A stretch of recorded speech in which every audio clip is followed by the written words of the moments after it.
আসসালামু আলাইকুম, আশা করি সবাই ভালো আছেন। দেখেন ভাই, প্রবাস কত শান্তির জায়গা। এই বৃষ্টির দিনে তারপর ডিউটি আসতে হয়েছে।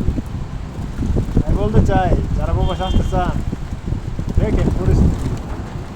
প্রবাসে যেরকম টাকা কামাই করতে পারবেন, এরকম সুখ শান্তি সব বিসর্জন দিয়ে তারপরে প্রবাস করতে কামাই করতে হবে ভাই।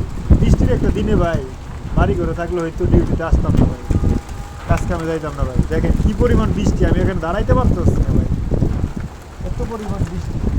মনে করেন শুধু সিধা বৃষ্টি আসতেছে আমার গায়ে। আমি একটা ছাদের নিচে দাঁড়িয়ে রয়েছি, তারপরও এত পরিমাণ বৃষ্টি ভাই। কি বলবো ভাই, প্রবাসীদের জীবন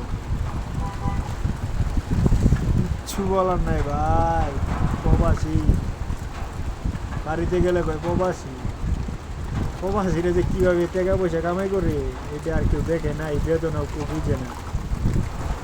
সবাই